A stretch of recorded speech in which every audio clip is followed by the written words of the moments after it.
Stephen, welcome back to the show. How you doing? And what say you on all of this?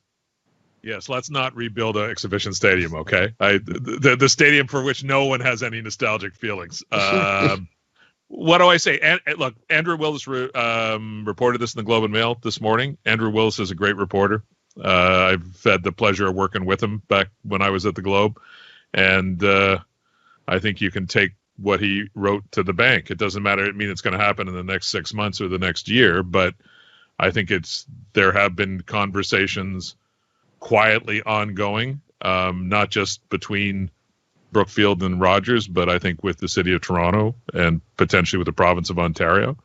And I think this thing, is well advanced, maybe is an overstatement, but I think that the notion of a Rogers Centre retrofit, which certainly has been kicked around, I think that's gone.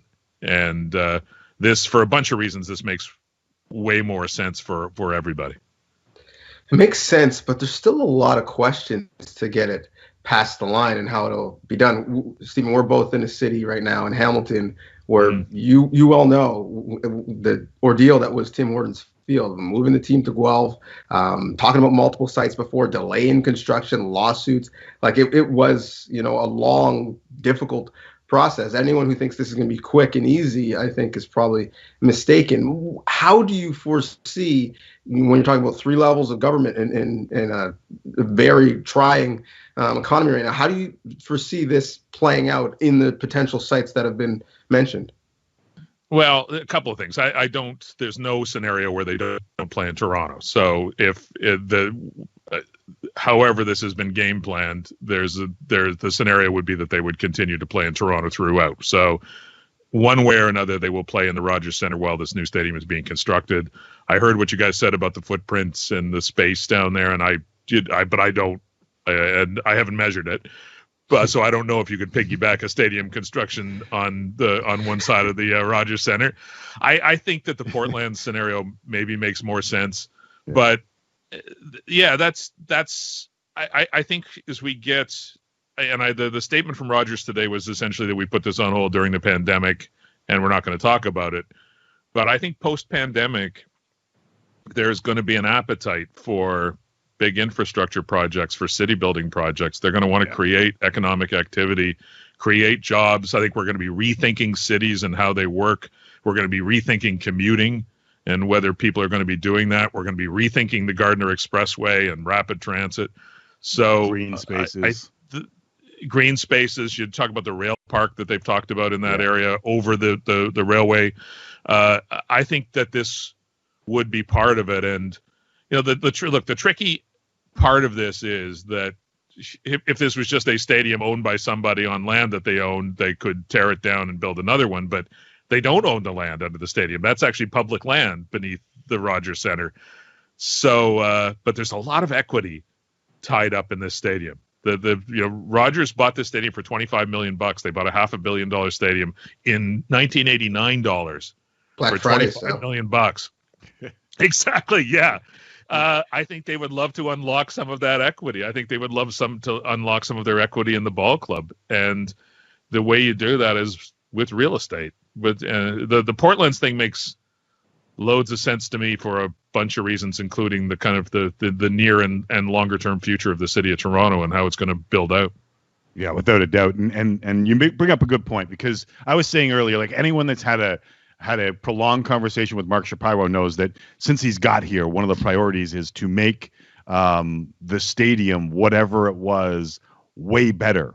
And I think that's what we're talking about here.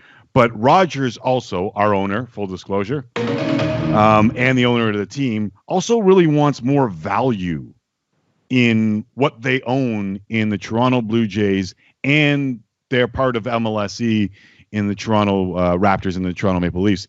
This is a way to do that, correct? Yeah, it is. Like they bought the team for pennies on the dollar too. Those were two really good purchases. And Ted Rogers took a flyer on the ball club. No one else wanted to buy it when he bought it. But if you look at it now and you look at what Major League Baseball clubs are worth, that was a pretty smart purchase. So, but it's equity, right? It's just sitting there. So how do you how do you unlock it? And when Mark Shapiro came to town when he was hired, part of what it's not just what he wanted to do, it's what the owners wanted to do. How can we drive more revenue through this thing? And the only way to do it in the modern world, you can only sell so many tickets, and winning and losing are cyclical. You're not going to win the World Series every year. So how do you do it? Well, look around professional sport, not just baseball. Stadiums are different now, and they're money machines. So the mandate was, how can you drive more revenue through the stadium? And I guess the ultimate answer to that, it would appear, is you build a new stadium where you can A, make a real estate play out of it, and B, you can drive more revenue through it. What are the economics of making it a baseball-only stadium and not a multi-use stadium as it was previously conceived? You've got, now with the arena and with other better concert venues, you're not the go-to place for concerts in the winter or spring and summer. You've got other stadiums in terms of, obviously, BMO for soccer and football. Can you make it profitable with just 81 dates a year? 81's a lot, because every other, like obviously Scotiabank Arena, they get their 80 from the two teams, but there's just not a lot of concert business on that scale anymore. Even if you wanted to be in the concert business, and God knows what the concert business is going to look like when we get out of the pandemic, because right. Live music has just been destroyed in the last few months. But there aren't a lot of 50,000, 60,000, 80,000 seat concerts. There aren't that many monster truck shows. So I'm not sure how much other business there is.